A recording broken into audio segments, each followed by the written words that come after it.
ओम शांति। आज की तारीख है 12 जुलाई 2022।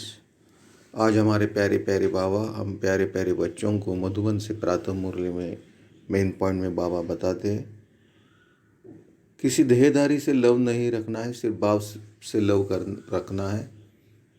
और बाबा आज ये भी समझा रहे कि रहमदिल बच्चों का कर्तव्य है कि जो कोई फालतू बात सुनाते उसकी सुनना नहीं, उसके अच्छे के लिए जो बात है वो कहना है, उसका सहयोग करना है। और स्त्री का टाइटल सिर्फ ब्रह्मा बाप को दे सकते हैं क्योंकि उन्होंने अलौकिक जन्म है, मनुष्य को नहीं। और बाबा ने आज ये भी समझाया है कि सिर्फ बाप से जो शब्द निकलते वही सबको देने हैं, व्यर्थ बातें में नहीं जाना है, सच्ची मित्रता रखनी है, मीठे रूप में हर्षित मुख के बाप का परिचय देना है। और कोई कार्य करना है तो उसको शुद्ध संकल्पों से पवित्र करना है। सर्व आत्माओं का एक ही शुद्ध संकल्प हो, यह शुद्धि की विधि, इससे सभी विजयी व निर्विघ्न बन जाएंगे। और बाबा ने आज ये भी समझाया कि यथार्थ कर्म का प्रत्यक्ष फल है खुशी और शक्ति की प्राप्ति। तो देखो आज बाबा ने कितने अच्छे वरदान दिए, अच्छे पॉइंट्स दिए। अच्छे ऐसे प्यारे प्यारे बाबा को एक बार दिल से याद करते हैं और बाबा को परमधाम में जाके मिल के आते हैं और बाबा से सब शक्तियाँ लेते हैं। मैं आत्मा इस साकार शरीर के भ्रुकुटी से निकल परमधाम पहुंची हूँ। मेरे प्यारे प्यारे बाबा मेरे सामने हैं। बाबा मुझे दृष्टि से सब शक्तियाँ दे रहे हैं। बाबा को टच करके मैं सब शक्तियाँ लेके फिर वापस इस साकार शरीर के भ्रुकुटी में विराजमान होती हूँ। बाबा का हाथ हमारे सर के ऊपर ऐसे अनुभव करके बाबा जो टोटल मुरली सुनाते वो प्यार से दिल से सुनेंगे। आज बाबा मुरली के सार में हम बच्चों को कहते हैं, किसी देहधारी से दैहिक लव न रख, एक बाप से लव रखो, अशरीरी बनने का पूरा पूरा अभ्यास करो। आगे बाबा प्रश्न उत्तर में हम बच्चों को कहते हैं, जब कोई फालतू बात करे तो उसकी फालतू बात न सुन, उसके कल्याण अर्थ बड़ों को सुनाओ। यह रहमदिल बच्चों का कर्तव्य है। जिनमें कोई पुरानी आदतें हैं उन्हें मिटाने में सहयोगी बनना ही रहमदिल बनना है। आगे बाबा ने कहा कि स्त्री अर्थात श्रेष्ठ पवित्र को कहा जाता है। किसी देहधारी मनुष्य को यह टाइटल दे नहीं सकते क्योंकि भ्रष्टाचार से जन्म लेते हैं। ब्रह्मा बाप को स्त्री कहते हैं क्योंकि इनका यह अलौकिक जन्म है। आगे बाबा ने कहा कि कॉलेज में कोई बेसमझ जाकर बैठे तो क्या समझ सकेंगे, कुछ भी नहीं, वेस्ट ऑफ टाइम करेंगे। यह ईश्वरी कॉलेज है, इसमें नया आदमी कुछ समझ नहीं सकेंगे। 7 दिन क्वारंटाइन में बिठाना पड़े जब तक लायक बने। अब तुम बच्चों का यह धंधा भी है, पढ़ना और पढ़ाना और अपने शरीर निर्वाह कर्म भी करना है। आगे बाबा कहते कि यह वही भारत की लड़ाई है। यूरोपवासी यादव भी है और कौरव पांडव भाई भाई है। एक ही घर है, घर के है ना। भाई भाई में युद्ध हो नहीं सकती, यहाँ युद्ध की बात ही नहीं, यह भी वंडर है ना। मनुष्य क्या नहीं कर सकता है, जो बातें हुई है न हुई ही नहीं वह भी बना बना कर एक दो को दिल को खराब कर देते हैं। बाबा कहते जो बातें हुई ही नहीं वह भी बना बना कर एक दो की दिल को खराब कर देते हैं।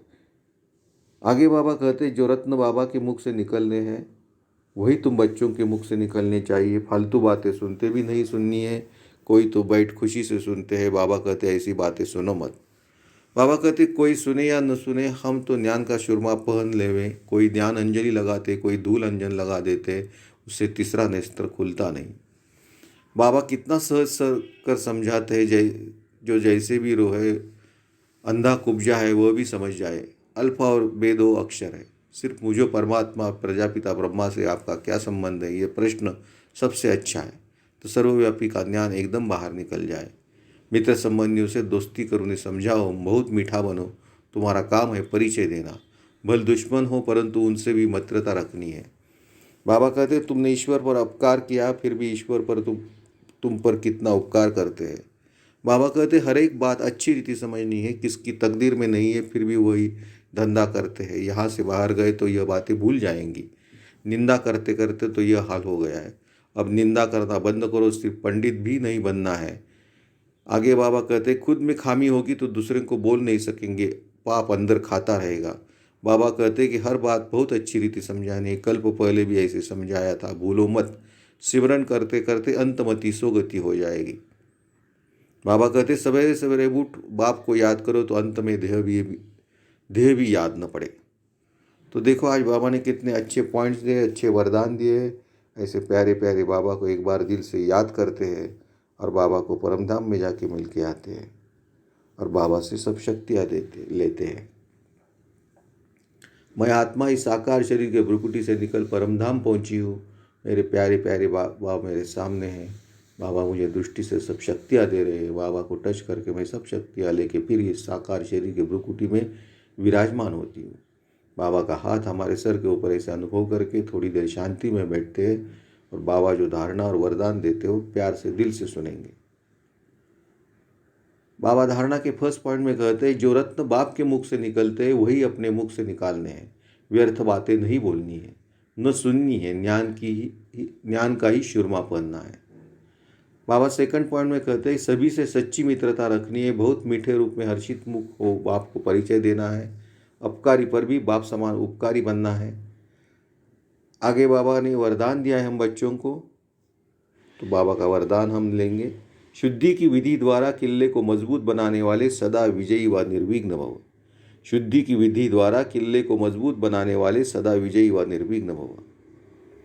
बाबा कहते हैं, जैसे कोई भी कार्य शुरू करते हो तो शुद्धि की विधि अपनाते हो। ऐसे जब किसी स्थान पर कोई विशेष सेवा शुरू करते हो और चलते चलते सेवा में कोई विघ्न आते हैं तो पहले संगठित रूप में चारों ओर विशेष टाइम पर एक साथ योग का दान दो। सर्व आत्माओं का एक ही शुद्ध संकल्प हो, विजयी। यह इस सिद्धि की विधि, इससे सभी विजयी व निर्विघ्न बन जाएंगे और किला मजबूत हो जाएगा। तो कोई कार्य करना है तो संगठित रूप से योग करना है तो सब निर्विघ्न हो जाएगा और हम विजयी बन जाएंगे। लास्ट में बाबा स्लोगन में कहते हैं, यथार्थ कर्म का प्रत्यक्ष फल है खुशी और शक्ति की प्राप्ति। यथार्थ कर्म का प्रत्यक्ष फल है खुशी और शक्ति की प्राप्ति। तो देखो आज बाबा ने कितने अच्छे पॉइंट्स दिए, अच्छे वरदान दिए हैं। ऐसे प्यारे प्यारे बाबा को एक बार दिल से याद करते हैं। मेरा बाबा मीठा बाबा प्यारा बाबा, मेरा बाबा मीठा बाबा प्यारा बाबा। ओम शांति। बाप दादा को समर्पण।